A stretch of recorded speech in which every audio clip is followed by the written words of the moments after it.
29. The tum of writing. Asterisk. We are thus brought back to discourse as supplement. And to the structure of the essay, origin of language, origin and degeneracy of music, degeneracy of language, which reflects the structure of language not only in its becoming but also in its space, in its disposition, in what may literally be called its geography. Language is a structure, a system of oppositions of places and values and an oriented structure. Let us rather say, only half in jest, that its orientation is a disorientation. One will be able to call it a polarization. Orientation gives direction to movement by relating it to its origin as to its dawning. And it is starting from the light of origin that one thinks of the west, the end, and the fall, cadence or check, death, or night. According to Rousseau, who appropriates here a most banal opposition from the 17th century, 41 language turns, so to speak, as the earth turns. Here neither the Orient nor the Occident is privileged. The references are to the extremities of the axis around which the globe turns, polos, polion, and which is called the rational axis, the South Pole and the North Pole. There will be neither an historical line nor an immobile picture of languages. There will be a turn, trope, of language. And this movement of culture will be both ordered and rhythmed according to the most natural thing in nature, the earth and the seasons. Languages are sown. And they themselves pass from one season to an sixth. The division between languages, the apportionment in the formation of languages, between the cisterns turned toward the north and the systems turned toward the south, that interior limit already leaves its furrow in language in general and each language in particular. Such at least is our interpretation. Rousseau would wish the opposition between southern and northern in order to place a natural frontier between different types of languages. However, what he describes forbids us to think it. THAT description shows that the asterisk trope in its root is tum, the other meaning of the French tour is trick. The title could thus read the turning / trope / trick of writing. Opposition north / south being rational and not natural, structural and not factual, relational and not substantial, traces an axis of reference inside each language. No language is from the south or the north, no real element of the language has an absolute situation, only a differential one. That is why the polar opposition does not divide a set of already existing languages, it is described, though not declared, by Rousseau to be the origin of languages. We must measure this gap between the description and the declaration. What I shall loosely call the polarization of languages repeats within each linguistic system the opposition that permits us to think the emergence of language from non-language, the opposition of passion and need and the entire series of connotative significations. Whether from north or south, all language in general springs forth when passionate desire exceeds physical need, when imagination is awakened, which awakens pity and gives movement to the supplementary chain. But once languages are constituted, the polarity need / passion, and the entire supplementary structure, remain operative within each linguistic system. Languages are more or less close to pure passion, that is to say more or less distant from pure need, more or less close to pure language or pure non-language. And the measure of that proximity furnishes the structural principle of a classification of languages. Thus the languages of the north are on the whole languages of need, the languages of the south, to which Rousseau devotes 10 times the space in his description, are on the whole languages of passion. But this description does not prevent Rousseau from declaring that the one group is born of passion, the other of need, the one group expresses first passion, the other expresses first need. In southern countries, the first discourses were songs of love, in northern countries the first words were not love me aime moi but help me des moi. If one took this declaration literally, one would have to judge it contradictory both to the descriptions and to other declarations, notably to that which excludes the possibility of a language arising out of pure need. But in order to be not merely apparent, these contradictions are regulated by the desire of considering the functional or polar origin as the real and natural origin.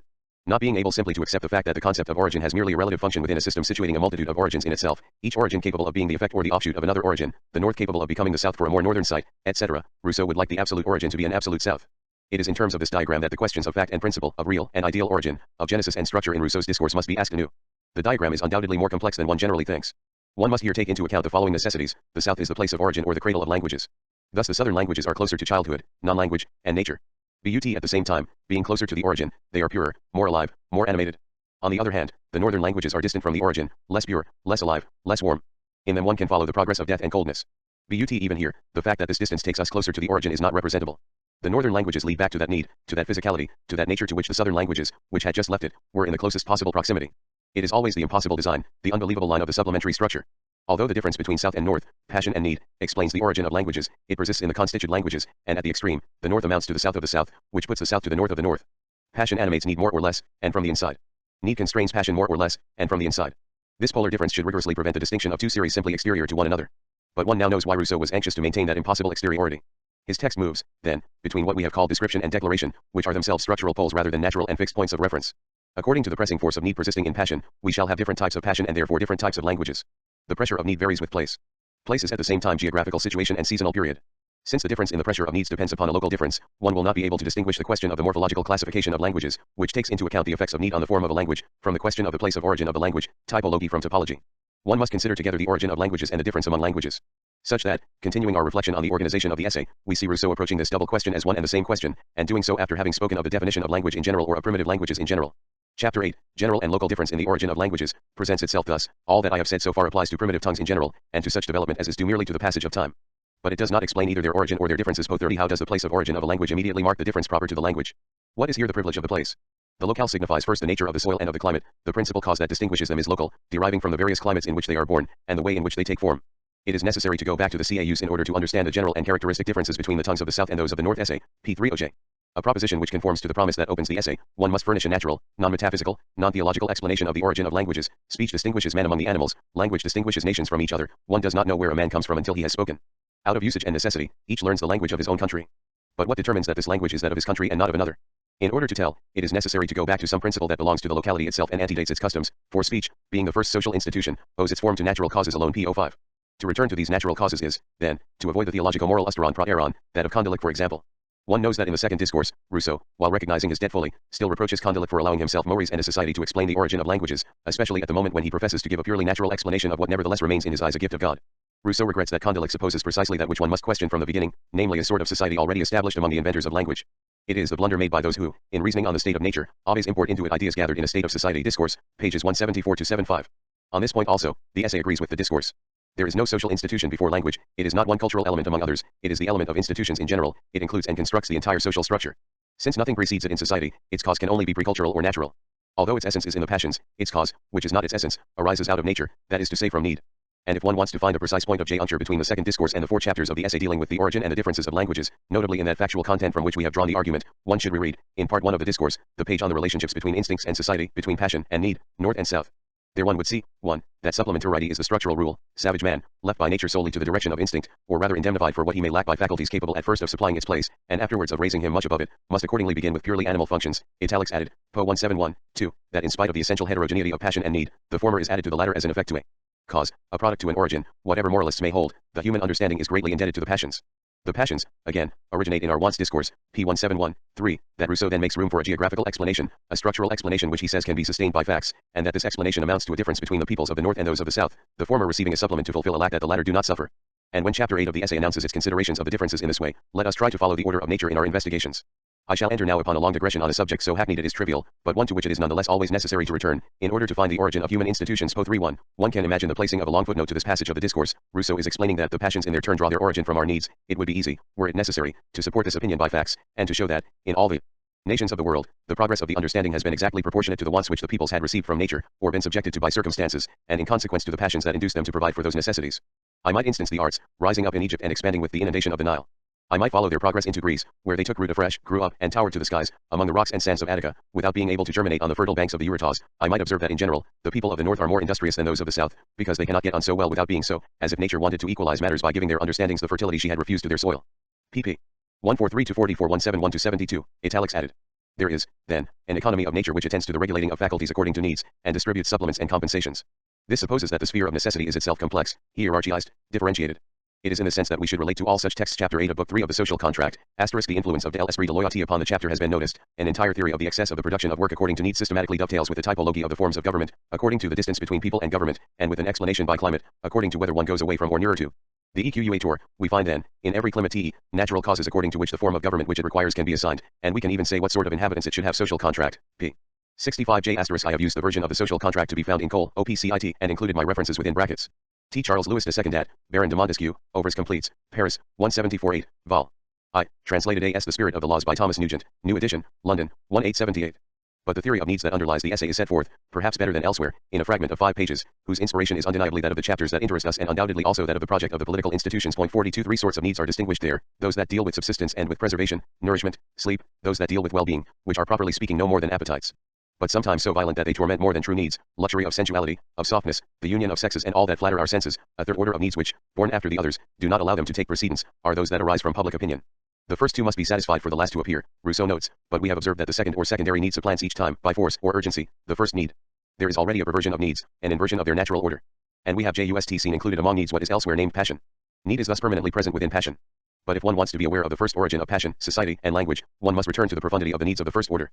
Our fragment thus defines the program of the essay, which it proceeds to flesh out in a few pages. Thus all reduces itself at first to subsistence, and in that respect man is a function of his environment. He depends on everything and he becomes what everything he depends upon forces him to be. Climate, soil, air, water, productions of the earth and sea, form his temperament, his character, determine his tastes, his passions, his work, his actions of all kinds.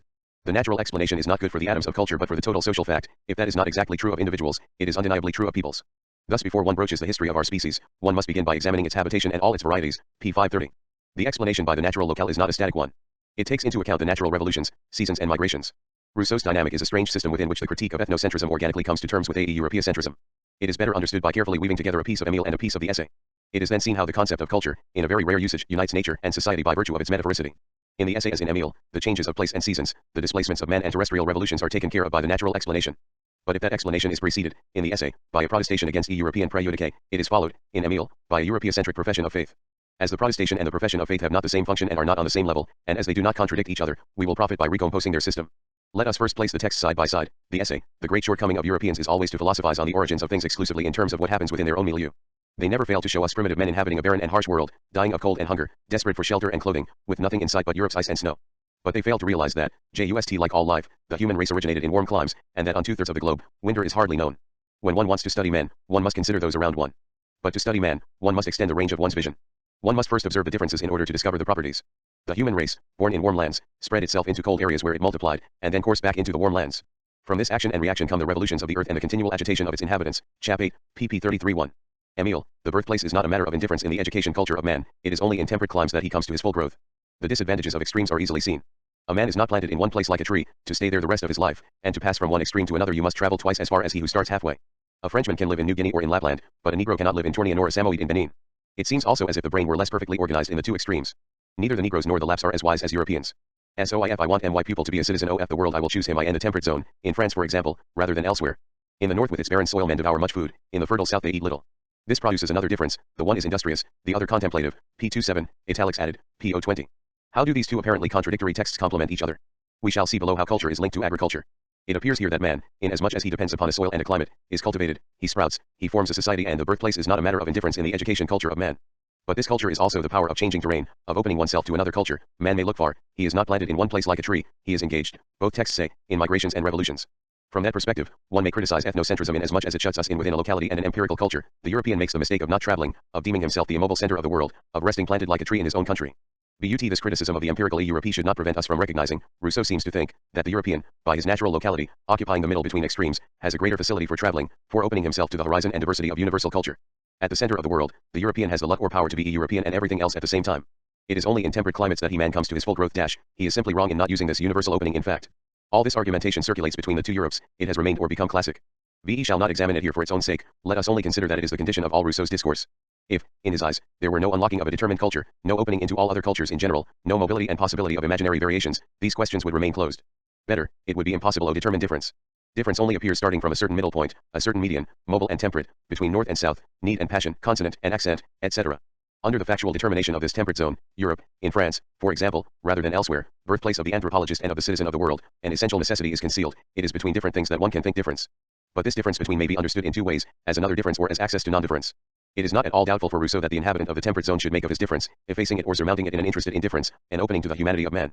Pedagogical success and ethnological humanism would have the good fortune of producing itself in Europe, in France, for example, rather than elsewhere, in that happy region of the world where man is neither warm nor cold.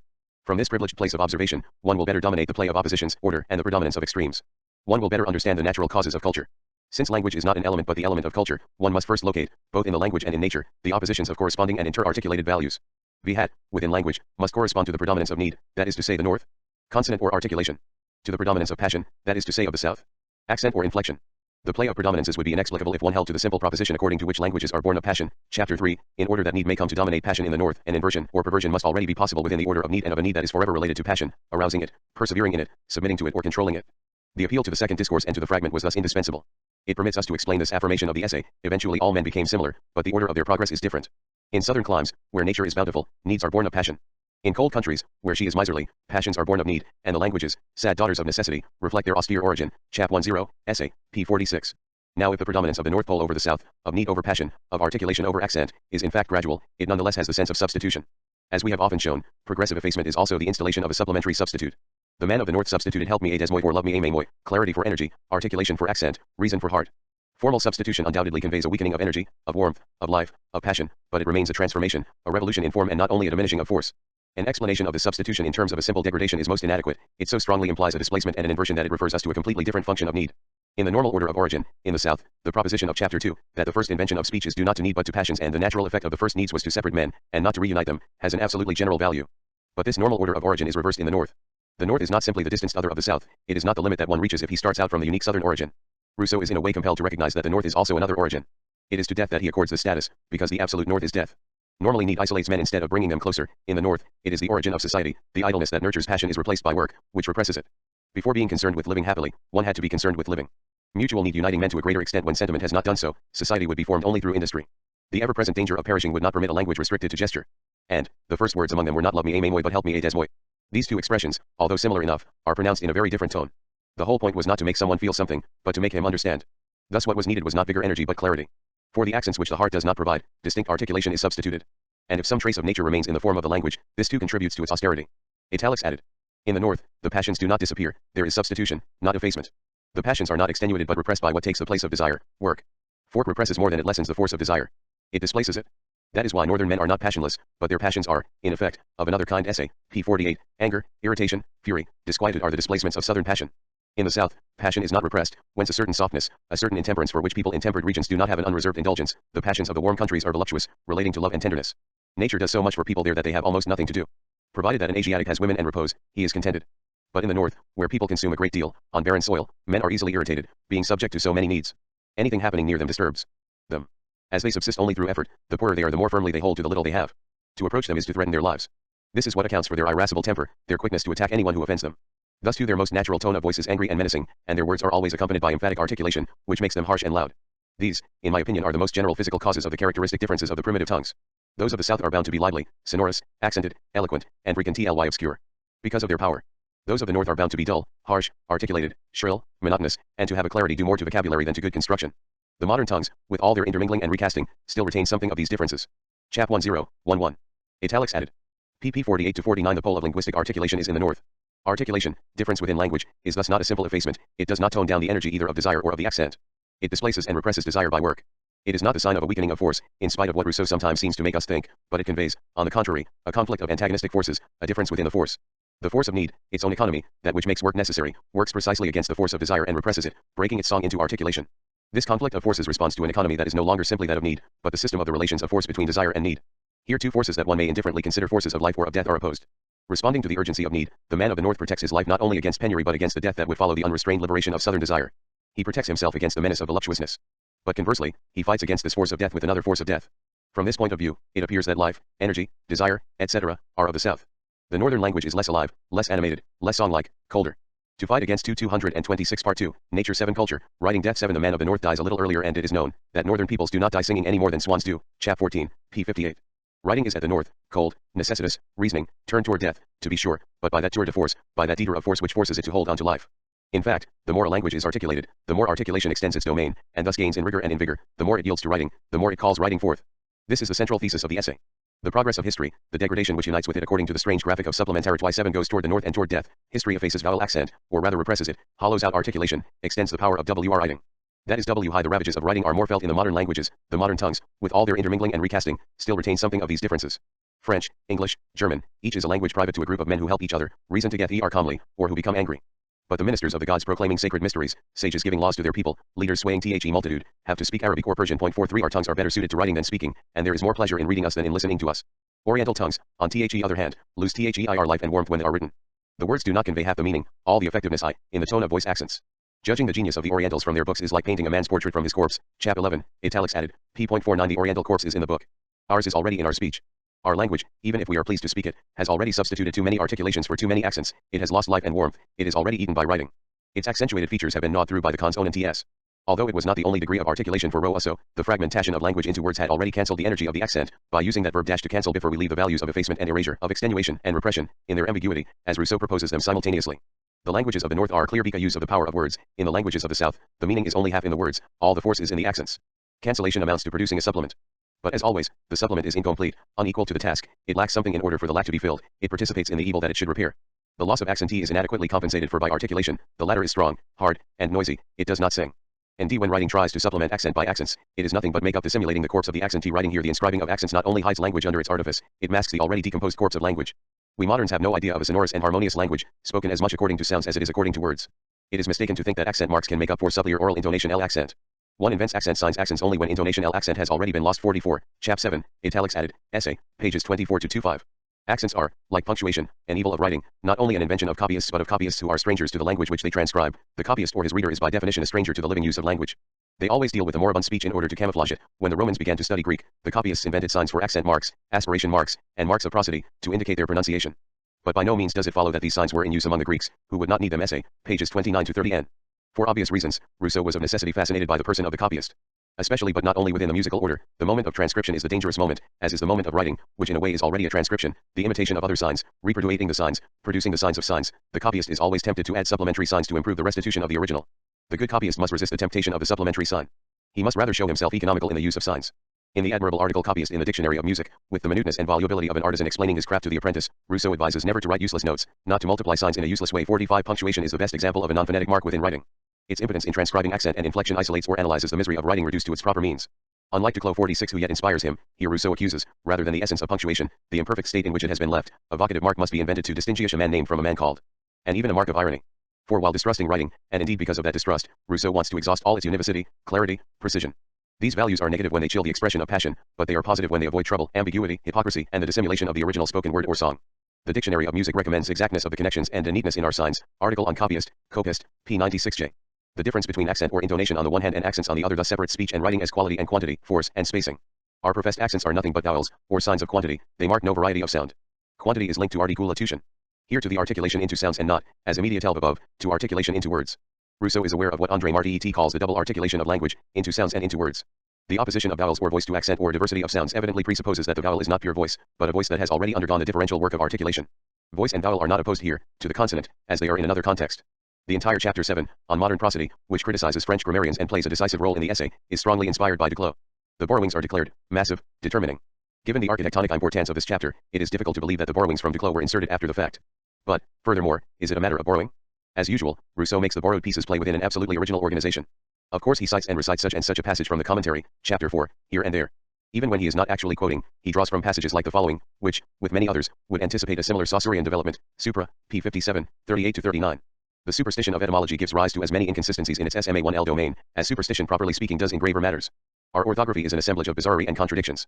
Yet, whatever care one took in noting our prosody, beside the unpleasantness of seeing print bristling with signs, I have strong doubts that that would be of much use. There are things which can only be learned through usage, they are purely organic and give so little foothold to reason, that it would be impossible to grasp them by theory alone, which is faulty even in the authors who expressly deal with them. I sense even that what I write here is very difficult to make comprehensible, and that it would be very clear, if I explained it in my person, pages 414-15. But Rousseau keeps an eye on his borrowings, reinterprets them, and applies himself to enhancing their value in a manner to which we must pay heed. He insists, for example, upon the notion that the accent is cancelled by the sign and the use of the spoken word by the artifice of writing. Cancelled by work of erasure and replacement, obliterated rather than forgotten, toned down, devalued. According to M. Duclos, all the ancient prosodic signs supposed a quite fixed function, not yet bowing to usage. I would add that they substituted for it essay, p. 27, and Rousseau's entire argument follows the history of the accentuation or of the punctuation suprad to the primitive Hebraic language. The conflict then is between the force of accentuation and the force of articulation. This concept of articulation must stop us here. It had served to define arty writing as it is already at work within speech. And Saussure, in contradiction to his phonologist thesis, recognized, we recall, that the power of articulation alone and not spoken language was natural to man. Being the condition of speech, does articulation itself not remain aphasic? Rousseau introduces the concept of articulation in chapter plus on the distinctive characteristics of the first language and the changes it had to undergo. The first 3 chapters deal with the origin of languages. Chapter 5 will be entitled On Scripture. Articulation is the becoming writing of language. Rousseau, who would like to say that this becoming writing comes upon the origin unexpectedly, takes it as his premise, and according to it describes in fact the way in which that becoming writing encroaches upon the origin, and arises from the origin. The becoming writing of language is the becoming language of language. He declares what he wishes to say, that is to say that articulation and writing are a post-originary malady of language. He says or describes that which he does not wish to say, articulation, and therefore the space of writing operates at the origin of language. Like those of imitation, and for the same profound reasons the value and operation of articulation are ambiguous, principles of life and principles of death, and therefore the motive forces of progress in the sense that Rousseau gives to that word. He would like to say that progress, however ambivalent, occurs either toward the worse, or toward the better, either for better or for worse. The first chapter of the essay shows in effect, according to a concept of animal language which some hold even today, that the natural languages of the animals exclude progress. Conventional language is characteristic of man alone. That is why man makes progress, whether for good or ill, and animals do not. Essay, p. 10. But Rousseau describes what he does not wish to say, that progress takes place both for the worse and for the better. At the same time, Vihictionals eschatology and teleology, just as difference or originary articulation annuls archaeology.